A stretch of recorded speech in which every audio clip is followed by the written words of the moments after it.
autres, mes bonnes gens, c'est Capitaine Paulus ici pour vous inviter à venir me rejoindre sur la route des navigateurs dans le centre du Québec. Une bien belle route tout en histoire puis en nature qui suit le long du fleuve là, avec ses paysages à couper de vue.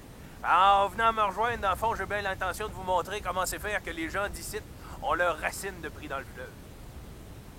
Pour ma part, je le sillonne depuis une vingtaine d'années. Je suis capitaine du Rossignol, une bien brave goélette là, qui a appartenu à mon grand-père, faite directement par les Cormiers sur le lac Saint-Paul. Moi, à cette heure, dans le fond, je fais le voyagement ici même là, pour fournir les villages à tous ceux qui ont besoin comme provision. Mais trêve de parler, là, dans le fond, ce que vous allez faire, vous allez venir me rejoindre en 1900 pour naviguer ici le long du fleuve, puis venir découvrir une époque, dans le fond, là, avant même que le train puis l'automobile remplacent les vieux loups de mer comme moi.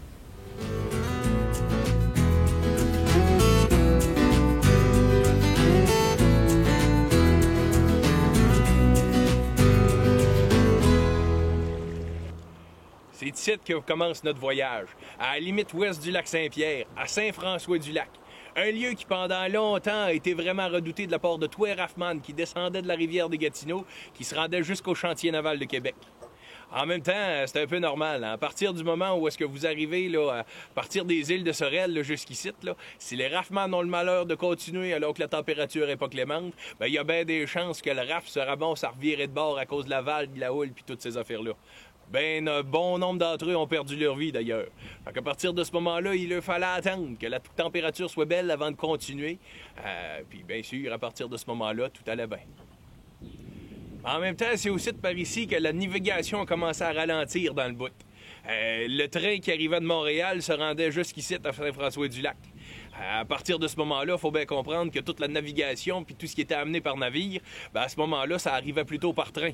Fait que c'est sûr que vous avez certains villages qui ont tranquillement pas vite déplacé. On n'a rien qu'à passer à Notre-Dame-de-Pierreville, où est-ce que la traque était comme 4000 plus loin que son village. Puis mettons Saint-Angèle-de-Laval puis Doucet Landing, qui était pas tant loin à côté. Certains, bien sûr, en ont bien profité. On n'a rien qu'à passer à l'hôtel Abenaki Spring, qui était ici à Saint-François, construit dans les alentours de 1880, là, proche du rang de la Grande-Terre puis du rang du Bois-de-Masquis. Eux autres, c'est sûr et certain que les touristes qui s'en venaient ici pour prendre des retraites, ça les a amenés bien du monde. Puis en même temps, c'est sûr et certain, quand on pense à eux autres, on pense aussi à la bouteille d'eau minérale Abenaki, là. C'était tout à la même place, là. Eux autres, ils se sont pas plaints pas en tout que le train passait dans le coin.